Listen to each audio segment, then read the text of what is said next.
अपना शुद्ध मन ही सबसे बड़ा तीर्थ है। कर्म, ज्ञान और भक्ति ही त्रिवेणी संगम है। मन ही मनुष्य के बंधन और मुक्ति का कारण है।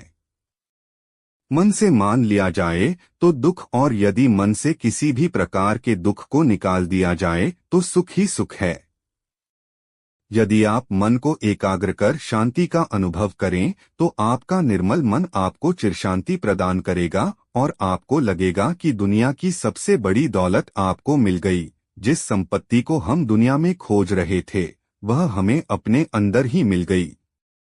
चैन, सुकून, शांति बाहर नहीं, वह तो हमारे अंदर ही थी, लेकिन हम मृगतृष्णा में भटककर उसे बाहर खोज रहे थे। मन के शांत होने से अब आनंद ही आनंद है। अब समस्त सुखों का संगम हमारे मन में ही हो गया है और हमारा शुद्ध व शांत मन ही सबसे बड़ा तीर्थ है।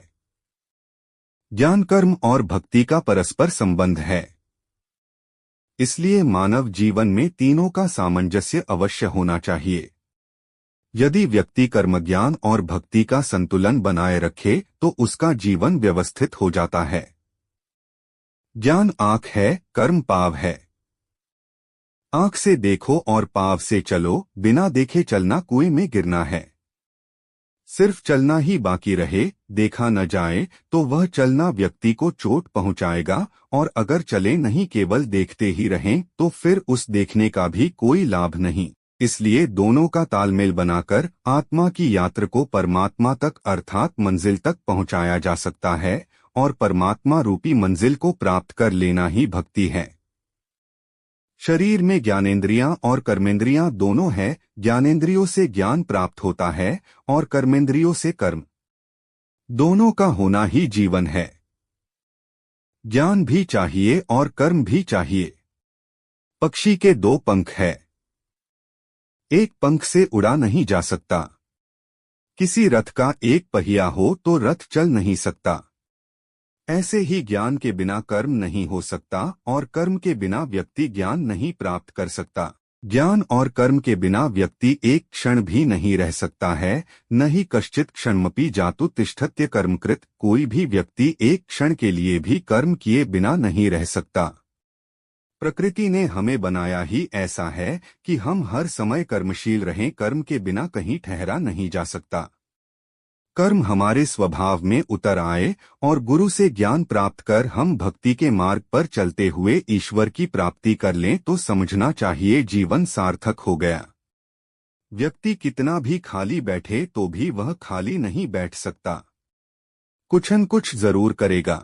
बच्चों के अंदर आप देखते हैं उनका रोम रोम कर्म से जुड़ा हुआ होता है। वे कहीं चैन से नहीं बैठ सकते, वे हिलेंगे, डुलेंगे, चलेंगे। अगर व्यक्ति चुपचाप बैठा रहे तो मन चलता रहेगा और मन भी न जाने कहां तक लेकर जाता है। एक क्षण भी हम खाली नहीं बैठ सकते। कर्म तो जीवन के साथ है, रुकना नहीं है, चलते रहना है।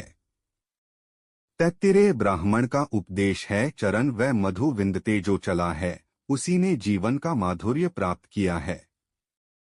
चरण स्वादुमुदम्बरम, चलने वालों ने ही जीवन का मीठा स्वादिष्ट फल पाया है। सूर्य गतिमान है, संसार को प्रकाशित करता है। चंद्रमा की शीतलता से संसार रसपूर्ण है। यहाँ सूर्य गतिशीलता, कर्म और प्रकाश का प्रतीक है, वहीं चंद्रमा मन का परिचायक है जो हमेशा घटता बढ़ता रहता है लेकिन सदा चलायमान है।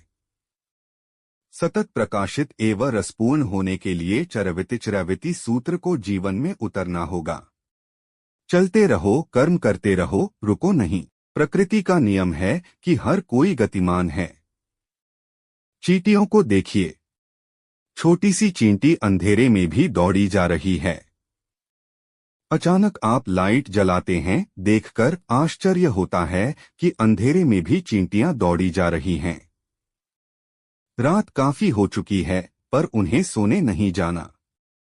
शरीर से ज्यादा सामान उठाकर जा रही होती हैं। उनका वन वे ट्रैफिक चलता है। एक तरफ जाने का रास्ता है तो दूसरी तरफ आने की व्यवस्था कर रखी है।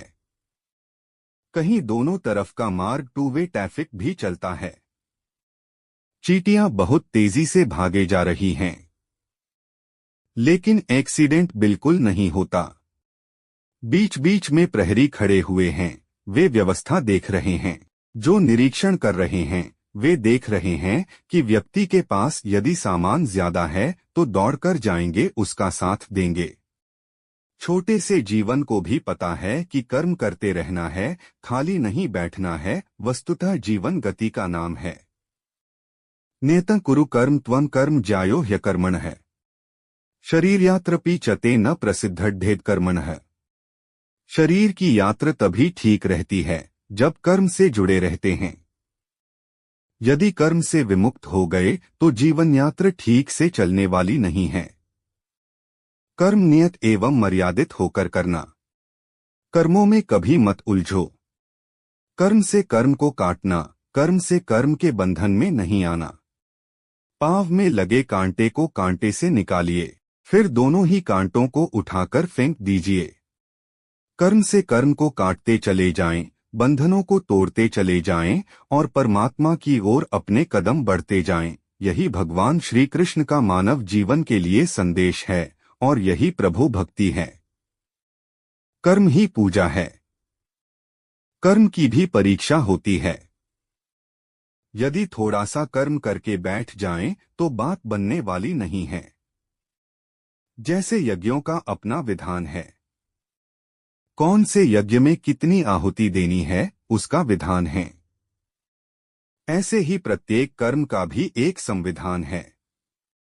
कर्म एक यज्ञ है, उसमें कितनी आहुति देनी पड़ेगी, कितने पसीने की बूंदें डालनी पड़ेंगी, कितनी मेहनत करनी पड़ेगी, यह निश्चय अवश्य करें।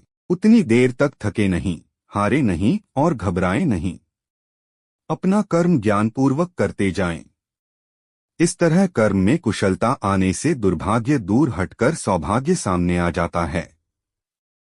इस संसार में सफलता उन्हीं को मिलती है जो निष्ठापूर्वक कर्मों को संपन्न करता है और उसके सभी कर्म बिना फल की इच्छा से प्रभु को समर्पित होते हैं। ऐसा समर्पण ही भक्ति का रूप लेता है और फिर व्यक्ति का परमात्म भक्ति में खोए हुए विशुद्ध मन में ही सभी तीर्थों का वास हो जाता।